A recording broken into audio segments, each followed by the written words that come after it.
Good morning. As I begin, I ask that you briefly close your eyes. When you close your eyes, think of a time in your life where your perfect, set-in-stone plans to accomplish something were all of a sudden ripped away from the unexpected. This could be something like an injury in a sport, a big surgery, or your inability to achieve your goals from the global pandemic we have all experienced this past year and a half. Think about that moment, how you might have felt, and the outcome of that situation. You may open your eyes now. Hello, my name is Jacob Shaidle, and I am this year's upper school prefect. I have been at Appleby since grade 8. My favorite food served in the dining hall is jerk chicken, and my infamous karaoke song is We Are Young by Fun. At this point in time, that might just be exactly everything you know about me, and on the surface, I probably seem like a pretty cool guy. Although I still look like a middle schooler and haven't passed my voice cracking or awkward lip mustache stages of puberty, I guess you could say I'm somewhat approachable. When I began my speech, I asked you to picture a challenging time in your life. I, just as much as anyone else, am no exception of this. I've had my fair share of ups and downs and loop-de-loops on my short time on this earth, and today I plan on explaining some of that, to give you a better understanding of who I am and how I became the person you see before you today. My goal is to explain a concept which we have all experienced, success, but more specifically describe how ripples in a perfect vision can actually be major opportunities for growth, and how the path to success is nowhere near as linear as you may think. Some of you, after hearing that last line, might be rather surprised, because how can someone who hasn't even graduated high school yet stand here and tell me about success? To that, I would say you're not wrong, but you're making one big mistake.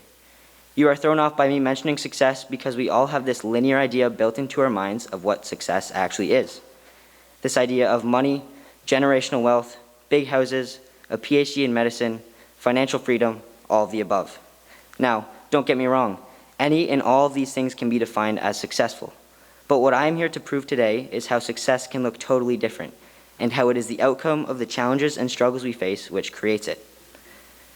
Throughout my speech, the ripples and challenges I just explained are going to be defined as warrior moments, based on the book The Way of the Warrior Kid, written by former Navy SEAL Jocko Willink, about a kid who transfers from wimp to warrior through challenge. My first encounter with a warrior moment came in grade 8, my first year at Appleby. I didn't come from Oakville, nor was I international, but as many of you may know, I drove from Guelph. Every morning, I would wake up at 5:30, and my dad would drive me to school. I would get to school at 7, and I would do the homework that I couldn't finish from the night before. Even on Mondays, when school used to start at 9, as Mr. Patterson or the happily retired now Miss Renters would tell you, I was always in the little fishbowl at the front doing work. At the time, I hadn't realized the sacrifice my parents made to bring me here. I would complain about waking up too early, complain about how much work I had, and worry about losing my friendships back home. This mindset had a clear impact on my success. In the first few weeks of school, I didn't care enough to study, because I had always been able to get by without going all in. But Appleby was different. My first test was on the summer read The Outsiders in my English class. I figured that simply reading the book was enough and didn't care to do anything else like read summaries or watch analyses. After getting my test back and coming home, I felt the disappointment of my parents on my chest and a fire in myself to perform better. I realized that the way I worked and found success in my other school was totally different from the bare minimum at Appleby. I lost a lot of confidence in myself, dignity in my work, and felt guilt for not being able to keep up with the people around me. My goal from then on out, although maybe not the healthiest goal at the time, was to prove to my parents and to myself that I was worthy of this education. An education where I was supported by my teachers and peers, where immense leadership opportunities sparked growth in students, and where an inclusive community made all feel welcome. As the year and years progressed, I eventually got better at this. I learned how to be self-sufficient, I developed as a leader and as a character, and I learned the skill of perseverance or how to never give up. My change in success was evident and moving in the right direction, and this was only because of the failure I experienced early on in the year. Had I not failed that test, I would have likely continued to perform at a mediocre level, instead of at my personal best.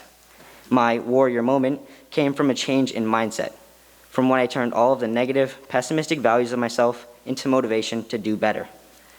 From then on out, my grades have improved every year, but so has my learning ability and understanding. I find that I am constantly more engaged in class, have a positive outlook when I make a mistake, and have found a love of learning which will continue with me for the rest of my life. Of course, my experience in grade 8 and onwards was not the first nor the last time I had a warrior moment. In fact, another one of my largest revelations came just a couple years later. In grade 10, I got the amazing opportunity to go on a global ed service trip to Nepal. The year before, my grade 9 year, I was actually supposed to go to China. We planned our entire trip, had numerous meetings about travel and accommodation requirements, and 1 week before departure, after we all took a trip to Toronto, our trip was withdrawn. Appleby decided to pull out from the trip for political reasons, and nobody was able to join a separate trip because they had either already left or been completely full. Fast forward 9 months to December 2020, after quite literally just packing my bags for Nepal, I had a hockey game in Ancaster. In the second period, I was hit from behind and suffered a broken collarbone. Not knowing it at the time, I played the very next shift and was hit yet again, making the pain extremely worse. Just like that, I thought my plans for a global ed service trip for the second time in a row were shattered. My parents and school thought I couldn't go. I was in terrible pain every day, and I was incapable of completing everyday tasks. How was I supposed to go on a rigorous trekking and service trip if I needed help getting dressed, was not able to participate in the work, and any sudden movement revealed a stabbing pain all around my shoulder? Heck, I was trying to learn how to brush my teeth with my left hand. What help could I possibly contribute? For yet another time, my confidence in myself dropped off a cliff. I cried about not being able to go and felt like I was letting everybody down. By some miracle, through the faith, hard work, and perseverance my parents put into me, I was cleared to go, and ended up having the best trip of my life. No, I wasn't able to participate in most of the physical service. Yes, trekking was often incredibly painful. And yes, I took about 7 Advils a day to cope with the pain. But I did it. I was not going to let my inability to participate in the physical side of things determine the outcome of the trip. So I found little ways to make every moment positive. Looking back, I am so grateful that I went on that trip. As mentally and physically draining as it was, my perseverance allowed me to build magnificent friendships and important skills that I will carry with me for the rest of my life. My injury taught me to see the small things I take for granted every day and made me develop gratitude towards myself and others. Believe it or not, this was actually some of my core motivation to become upper school prefect. Grades 9 and 10 were undoubtedly some of the most challenging years in my Appleby experience. When I struck failure, as I did many times, I was lucky enough to be surrounded by peers and friends who could help me along the way. Before today, few individuals knew my story. Only those who I have felt had a significant impact on my life was I comfortable sharing this with. Now, as I present for the entire school, I feel that it is important you understand my why. When I was beaten down and felt like there was no hope, I had a small group of people I could look up to for help. Those people, even if they may not know it, served me greater than I feel almost necessary. They picked me up when I fell down and helped me rebuild a strong foundation. The energy and belief they put into me has given me a passion to return the favor, and is why I feel so lucky standing here today as the upper school prefect. I see myself in many upper school students, struggling and grasping to find their way.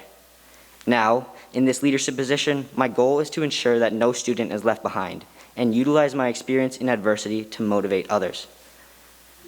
To bring this back to one of the first sentences I said in my speech, how it is the outcome of the challenges and struggles we face which creates success. Of course, all of the stories I described today were very challenging moments in my life, which pushed me in ways I had never seen before. I strongly believe that in each case, had I let the fear, anxiety, or pressure get the better of me, I wouldn't be standing in front of you today with the opportunity to teach a very important lesson. Waking up at 5 a.m. every day for 2 years was not easy, nor was fighting through the pain of a broken bone, carrying 50 pounds on my back for hours, or juggling school, hockey, hour-and-a-half commutes, and friendships along the way. But something I have discovered through all of this is that there is a positive side to everything. Even when you are beat down, worse than you have experienced before, I challenge you to find the courage, strength, and motivation to achieve a warrior moment. Because in life, we will all fail. Some failures will be big and some will be small, but as Rocky once said, it ain't about how hard you hit. It's about how hard you can get hit and keep moving forward. As my best friend Dylan asked me just this past weekend, how do I define success? To this, I say it is not the materialistic roles and achievements which define our success. Instead, it is the learning process that is a byproduct of the challenges we face. Being able to learn and persevere will develop the skills and qualities that reward materialistic value. So, my message is this. When you encounter challenge, believe in yourself, never give up, and strive to find a positive outlook. Work with what you are given and utilize your skills to help the people around you. If you are cut from a varsity team, take it as a learning opportunity to ask the coach where you went wrong and how you can improve. If you are struggling in a class, reach out to guidance or your teacher to ask for extra help. And if you are feeling burnt out, talk to the people closest to you, who you know can guide you in the right direction. In life, yes, there are walls. There are barriers and steep hills of resistance. But as I learned from my trip to Nepal, the trek up the mountain is challenging, but it is the view at the top that makes it all worth it. Now please rise and join me in singing hymn number 418, Draw the Circle Wide.